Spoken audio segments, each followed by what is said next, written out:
안녕하세요. 반갑습니다. 이충훈입니다. 전전비 씨 초대석 반갑습니다에서는요.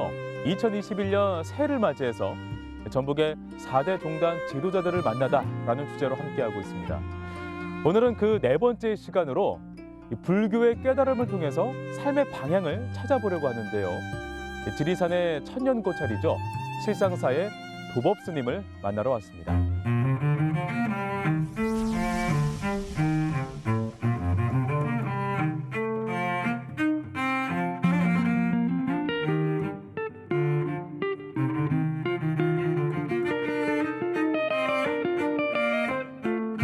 네, 스님 반갑습니다. 네, 안녕하세요. 안녕하세요. 네, 그 스님께서는 올해 신축년을 어떻게 맞이하셨는지 상당히 좀 궁금합니다. 우리 시청자 여러분께 새해 인사 한 말씀 해주시면 감사하겠습니다.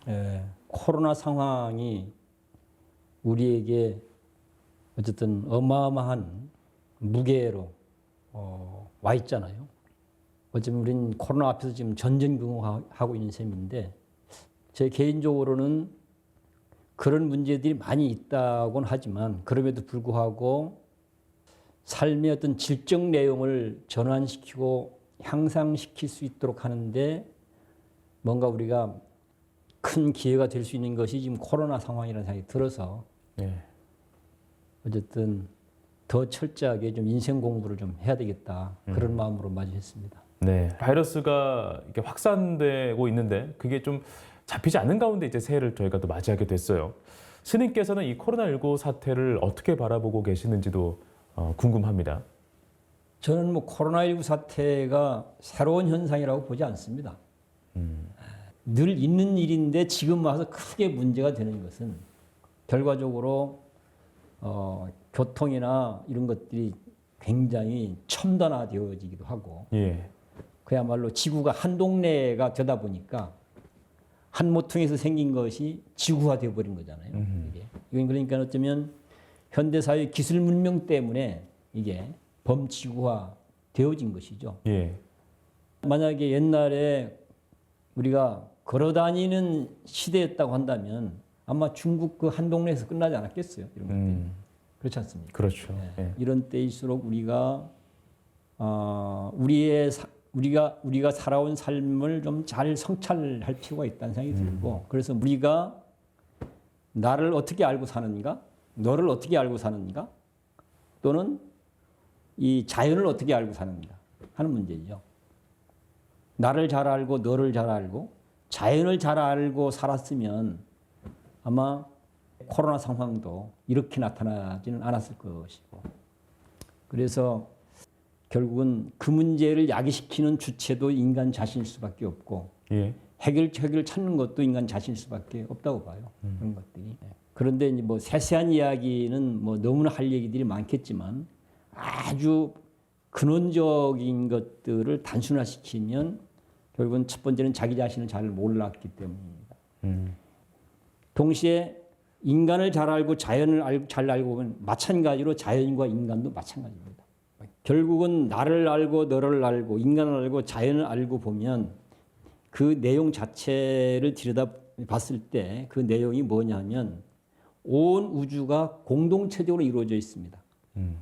그것을 불교에서는 인드라만이라는 얘기를 합니다. 그물에 그물코처럼 이루어져 있다. 이렇게. 온 우주가 공동체적으로 이루어져 있듯이 지구로 좁혀도 그건 마찬가지입니다. 더 좁혀서 각자 한 사람 한 사람으로 좁혀봐도 우리는 모두가 공동체로 이루어진 존재들입니다. 공동체는 뭔 얘기예요? 다 서로 연결되어 있다, 의지해 있다, 서로 돕고 나누면서 더불어 함께 살아야 된다. 이게 공동체인 거잖아요. 그러니까 세상 자체가 공동체로 이루어져 있고 인간 자체도 공동체로 이루어진 존재이기 때문에 당연히 그 다음 수순은 공동체적으로 가야 되는 거죠. 그동안은 이 사실에 대해서 우리가 무지하고 사실은 망각하고 살아왔던 거죠. 이런 것들이. 그래서 자연과의 관계에서는 인간 중심으로 또는 이 나라와 저 나라의 관계에서는 내 나라 중심으로 너와 나의 관계에서는 자기 중심으로 이렇게 문제를 다뤄온 결과가 코로나였던 것이고 사회 양극화인 것이죠. 네, 알겠습니다.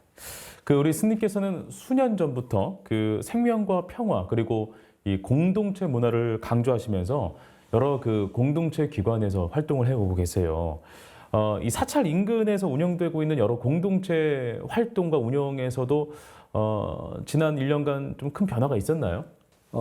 세계 자체가 우주 자체가 공동체로 이루어지고 생명들도 공동체로 이루어진 존재이기 때문에 그 취지에 맞게 우리들이 삶을 살아내기도 하고 그런 사회를 만들어내고자 하는 게 이제 저희들이 하고 있는 인드라만 공동체 운동이고 네. 그것을 현장으로서는 이제 산내의 실상사와 산내라는 마을을 일단 하나의 범주로 정해서 그걸 그렇군요. 해보자 이렇게 지금 하고 있는데 예.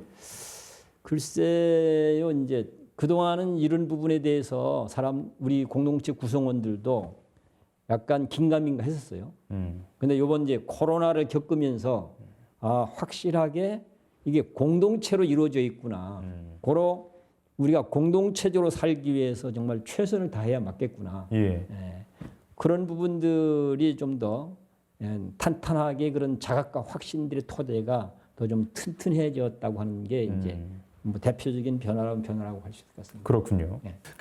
우리 스님께서 지난해 내놓은 책이 있습니다. 붓다 중도로 살다라는 책입니다. 이 책이 많은 분들에게 또 공감을 불러일으켰다고 해요. 어떤 책인지 소개를 좀 해주시면 어떻겠습니까? 이 책은 어떻게 보면 제가 나름대로 이제 불교를 공부해온 내용을 정리한 건데요. 네. 제가 본 부처님은 이런 분이었다라는 것하고 그분이 가르치는 불교는 이런 것이다. 이렇게 정리한 셈인 거거든요. 예. 저는 이제 불교의 가장 원형은 부처님 삶이라고 생각합니다. 당신이 인생을 이렇게 알고 이렇게 살아보니까 예. 이렇더라. 그리고 괜찮더라. 그러니까 자네들도 그렇게 사시게 이 얘기를 하고 있다고 보여요. 그래서 저는 불교 공부를 이게 교리 공부 쪽에서 집중해서 한 게 아니라 부처님 삶 자체를 공부하는 데 좀 전 집중해서 불교를 공부했고 그렇게 해보니까 부처가 깨달은 내용 그리고 일생 삶으로 살아낸 내용을 한마디로 요약해서 표현된 것이 경전 속에는 어떻게 나타나 있는가 했을 때 중도라는 개념이었습니다. 그래서 부처님은 일생 중도의 삶을 사셨다. 예. 그리고 그 삶이 굉장히 괜찮은 삶이 됐다. 뭐 이런 얘기인 거죠. 따라서 모든 부처님 가르침이 말하고자 하는 내용은 중도적으로 해야만 그게 참된 길인 거야. 중도적으로 해야만 불교가 제대로 돼. 예. 중도적으로 해야만 삶의 문제도 제대로 풀고 만들어갈 수가 있어. 중도의 길만이 희망의 길이야. 그렇게 삶으로 보여줬던 게 붓다의 삶이었고 일생 우리에게 가르쳐준 내용도 그 내용이었다. 네. 이런 것을 이제 정리해낸 게 그 책입니다. 예. 그 책의 핵심이 중도라는 생각이 좀 들기도 하는데요. 그렇습니다. 예. 중도라는 것은 과연 무엇입니까? 이 부분 때는 참 논란들이 많은데요. 정치적으로 중도입니까? 아니면 이건 다른 정치적 언어가 의미에서의 아닙니다. 중도입니까? 정치적 예. 언어가 아니고요. 예. 부처님이 깨달은 내용을 압축해서 개념화시킨 게 대표적인 게 두 개 있어요. 네. 그게 이제 중도란 말과 연기란 말인데요. 당신이 깨달은 내용은 중도 연기다 이렇게 얘기가 됩니다. 이걸 뭐라고 비유를 했냐면 나는 옛 길을 발견했다. 옛 길을 걸어서 들어가 보니까 옛 도시가 있더라.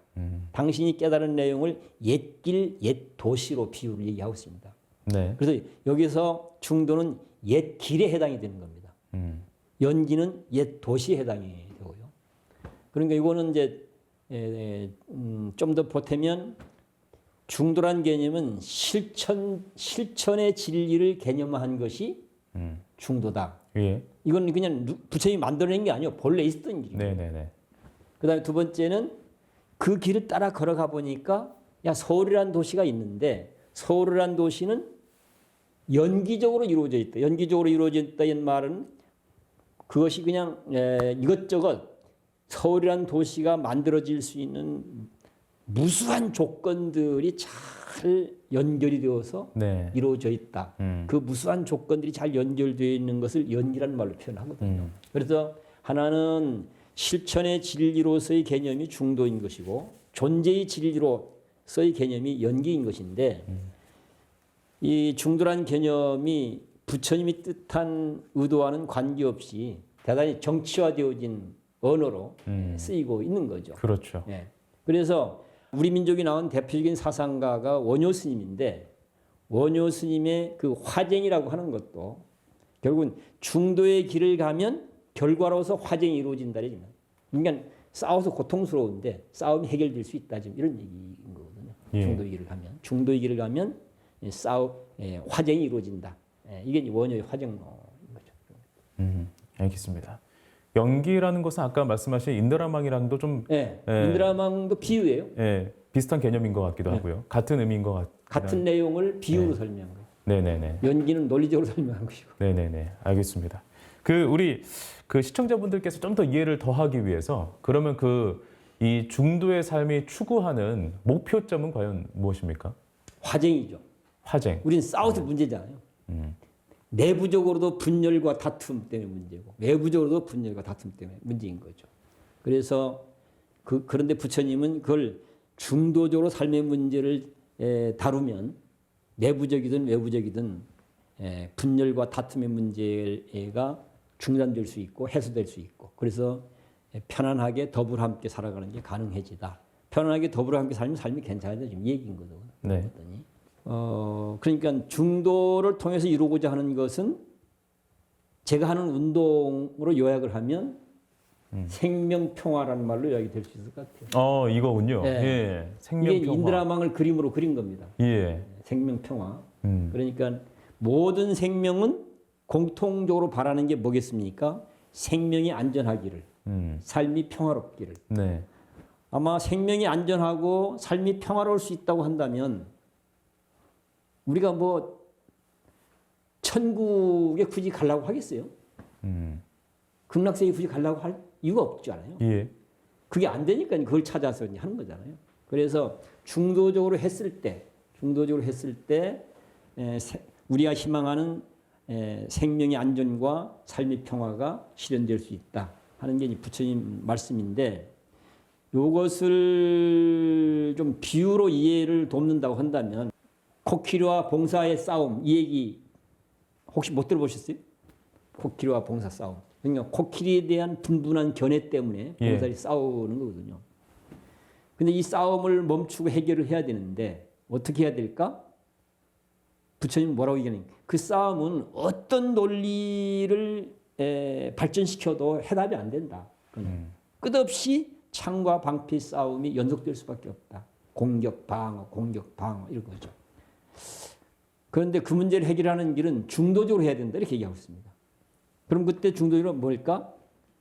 코끼리에 대한 잘못된 정보에 의해서 자기 논리가 만들어지고 이걸 갖고 주장하고 싸우는 거니까 실물 코끼리를 직접 대면하도록 만드는 거예요. 네. 그냥 정보를 통해서만 지금 만드는 거예요. 실물 코끼리를 딱 직접 대면해 보면 그 봉사들이 나는 옳고 너는 그러다는 막 주장들이 이건 실물 코끼리에 대한 어떤 부분적 견해가 내 견해였구나. 저 사람 견해도 어떤 부분적인 것을 자기 견해로 삼고 그리고 나는 옳고 너는 그렇고 했구나. 이 사실에 대해서 확실하게 눈뜨게 되는 거죠. 예. 그런 사실을 눈뜨는 순간 주장은 멈추게 되고 더불어 함께 하는 길이 열리게 되는 거예요. 그래서 중도란 개념은 있는 사실에 직접 대면하도록 만드는 실천 행위를 중도라고 한다. 예. 선생님 이 그림 보니까요. 뭔가 굉장한 좀 이야기가 담겨 있는 것 같기도 하고 형상화되어 있는 것 같다는 생각이 좀 듭니다. 제가 얼핏 보면 이제 해와 달이 좀 보이고 사람의 모양이 좀 보입니다. 이 그림은 20세기가 끝나고 21세기를 맞이하면서 범지구적으로 많은 성찰과 진단과 모색들이 있었습니다. 네. 그렇게 해보니까 21세기에는 죽임으로 이루어진 역사인 거예요. 보니까 눈부신 성장도 이루어지고 발전도 이루어졌는데 과정이나 내용을 보니까 그러니까 죽임의 과정으로 이루어진 기적 같은 일들인 거죠. 그러나 어쨌든 죽임으로 이루어진 기적이라는 건 기적이라 의미 없는 거잖아요. 그렇지 않습니까? 그래서 21세기도 그렇게 갈 수는 없지 않겠냐.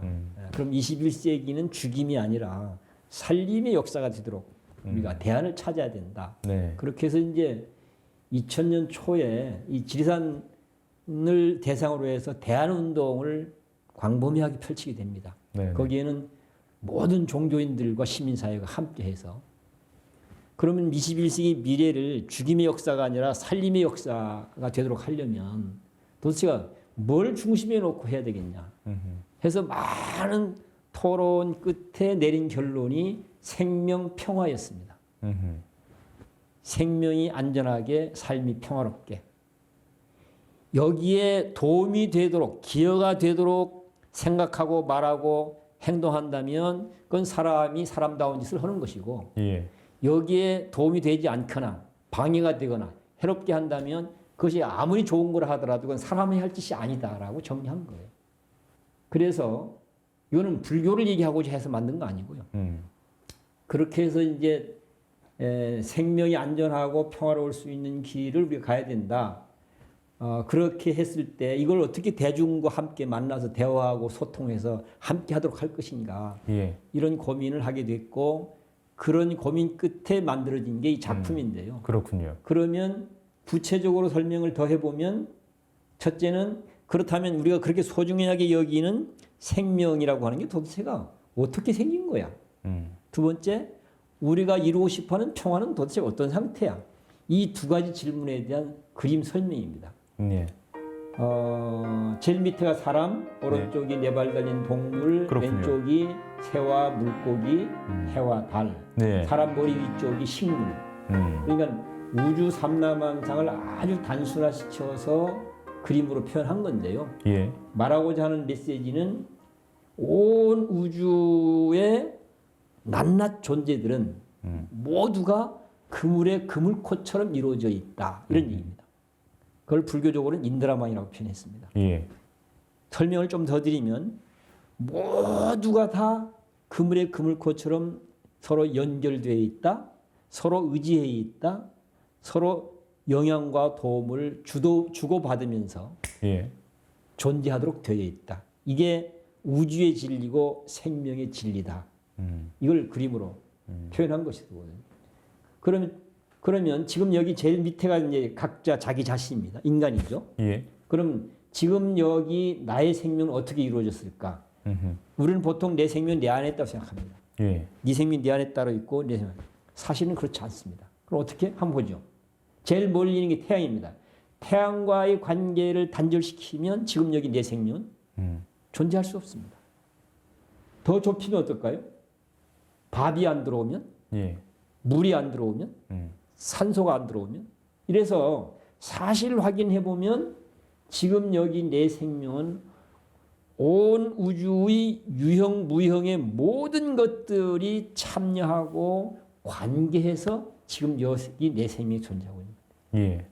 따라서 내가 곧 그대로 우주이기도 하고 우주가 곧 그대로 나이기도 합니다. 이렇게 보면 너 따로 나 따로 존재할 수가 없는 거예요. 이쪽 편 따로 저쪽 편 따로 존재할 수가 없는 거예요. 오직 갈 수 있는 길은 더불어 함께 사는 길. 더불어 살려면 너와 나가 이쪽과 저쪽이 인간과 자연이 서로 의지하고 돕고 나누면서 가야 된다. 이런 결론에 도달하게 되는 거예요. 그래서 생명이 그렇게 이루어져 있기 때문에 그 생명이 평화로워지려면 이 세상에 존재하고 있는 모든 것들이 공존하고 균형을 이루고 조화를 이루는 상태가 그게 진정한 평화이지. 예. 옆에서는 누군가가 억울하게 맞아서 죽겠다고 아우성 치는데 아랑곳하지 않고 나는 그냥 편안하게 멋있는 음악이나 듣고 책이나 보고 맛있는 거나 먹고 희락락하고 있다면 본인이 편안할 수는 있겠죠. 아랑곳하지 않고 하면. 근데 그것이 인간으로 괜찮습니까? 사람이 과연 그래도 사람이라고 할 수 있습니까? 과연 우리가 그렇게 살아도 제대로 된 사람이라고 하고 제대로 된 세상이라고 할 수 있겠습니까? 어쩌면 그런 것들이 제대로 안 된 현상이 사회 양극화이기도 한 것이죠. 예. 그래서 생명의 질서를 우리가 잘 파악하고 그 길을 함께 가도록 하기 위해서 만들어진 그림이 이 생명평화문이다. 이렇게 얘기할 수 있겠습니다. 예. 요즘 그 서점에 가면요, 그 인문학적인 도서가 상당히 좀 많이 팔리기도 합니다. 예. 그런 걸 보면 확실히 요즘 현대인들은 이 마음이 한쪽이 굉장히 좀 많이 무너져 있구나라는 것을 참 많이 느끼기도 하는데요. 모두가 이제 행복을 이제 추구하고 싶어서 뭐 취업을 하기도 하고 또는 뭐 경제 활동을 하기도 하고요. 또 결혼해서 가정을 또 일구기도 합니다. 그 스님께서 생각하시는 이 행복이라는 것은 과연 무엇인지 정의를 한번 좀 내려주시면 어떻겠습니까? 행복은 만들면 있고 안 만들면 없는 거예요. 그런데 우리는 자꾸 뭔가 이게 행복이 어디 있는 것처럼 누가 쥐어줄 수 있는 것처럼들 얘기하는 경향들이 많은데 그건 그야말로 어떻게 보면 말장난, 근데 지나지 않죠. 어떻게 보면 마치 아지랑이가 실제 있는 것처럼 사람들이 하게 되잖아요. 그 비슷한 거죠. 부처님이 어쩌면 행복의 전문가라고 할 수 있습니다. 왜 그러냐면 그분이 그런 얘기를 하고 있어요. 당신이 세상에 태어나서 할 역할은 사람들로 하여금 안락하고 행복하게 하기 위해서 이렇게 얘기했어요. 그러니까 사람들의 안락과 행복을 위해서 수행을 해라. 그리고 법을 펼쳐라. 이렇게 얘기를 하거든요. 부처님이 얘기하는 행복을 얘기하는 경전이 있어요. 행복경이라고. 예. 근데 행복경에 보면 이것이 행복이야. 이렇게 표현되어 있지 않습니다. 다만 이렇게 하면 그게 행복이야. 이렇게 얘기하고 있어요. 이렇게 하면 그게 행복이야. 그 내용을 보면 뭐 상당히 많은 양인데요. 많은 양인데 몇 가지만 예를 들어보면 부모를 우리는 진실로 부모님을 존중하고 고마워해야 돼. 이걸 잘하는 것이 최상의 행복이야. 이웃과는 서로 돕고 나누면서 살아가는 것이 최상의 행복이야. 존경할 만한 사람은 기꺼이 우리가 존경하는 것, 그게 최상의 행복이야. 예. 꼭 필요하고 해야 될 일이 있다면 기꺼이 그 필요한 일을 잘 하는 게 최상의 행복이야. 예. 거의 이렇게 돼 있어요. 덕을 잘 베푸는 게 행복이야. 이렇게 돼 있어요. 무엇이 행복이냐 이렇게 돼 있지 않습니다.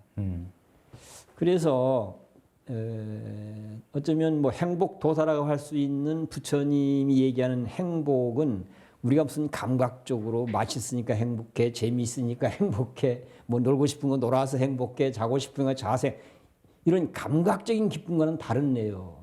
그걸 근데 요약해서 한마디로 얘기하면 어쩌면 삶의 보람을 느끼는 것, 이게 진정한 행복이다. 네. 이렇게 요약할 수 있지 않을까 싶네요. 네, 저는 스님 말씀 들으면서 뭐 어떤 상황에서도 그 지점마다 감사함을 좀 깨닫는 그런 과정, 물론 그것이 이제 행복의 어떤 방정식이다라는 생각이 좀 들기도 하네요.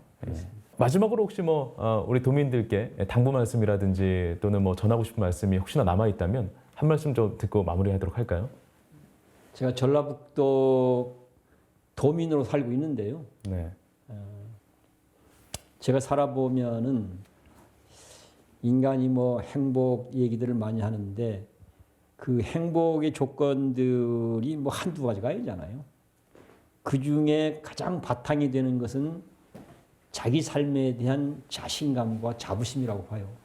자신감과 자부심이 토대하지 아니한 행복은 전 사실은 헛소리라고 봐요.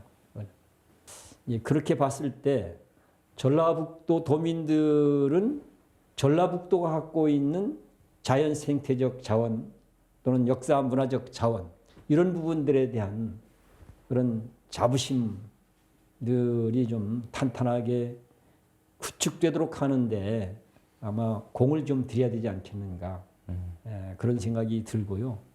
그렇게 봤을 때 전라북도가 갖고 있는 중요한 자원을 짚어본다면 하나는 농도라고 하는 것. 농도는 그 생명의 문제지 않습니까? 맞습니다. 농촌, 농업, 생명이라고 하는 생명의 문제이기 때문에 전라북도를 우리가 보통 롱도라고 얘기하는데 이 부분에 대한 우리가 갖고 있는 조건 중에서 대단히 중요한 조건이라고 하는 그런 자각과 자부심. 두 번째는 비록 뭐 이쪽이 뭐 백지문화권이니까 어쩌면 패배한 역사를 갖고기도 하고 실패를 한 역사를 갖고 있는 곳이기도 한데 비록 뭐 패배했거나 실패했다 하더라도 백제가 추구했던 갖고 있었던 사상과 정신, 추구했던 이상과 가치는 전 지금 내놔도 굉장한 걸로 봐요. 그래서 우리는 패배와 실패에 자꾸 거기에 주눅이 들어갔고 전쟁을 하지 말고 네. 백제가 가졌던 그런 사상과 정신 그리고 이상과 가치 이런 부분에 대한 좀 자부심을 갖고 이걸 21세기 우리 판에 어떻게 구현해낼 것인가. 좀 이런 부분들이 좀 함께 고민되었으면 좋겠다 하는 것이고 마지막으로는 종교성입니다. 지금 종교가 쓸모없다고 얘기를 하는 판이 되어 가고 있는데 인간인 이상 종교를 추구하지 않고 살 수는 없어요. 종교를 추구하지 않는다는 얘기는 나는 그냥 뭐라고 할까 내 멋대로 아무렇게나 살 거야 하는 거 다를 바 없는 얘기가 되거든요. 삶의 완성도를 높이는 일을 포기하는 일이기 때문에. 예. 그런데 전라북도는 여러 가지로 봤을 때 대단히 종교성이 깊고 풍부한 곳입니다. 맞습니다. 그래서 이런 자원들을 좀 소중하게 보고 21세기 이런 자원을 잘 살려내면 전 21세기 희망의 등불이 될 수 있다고 봐요.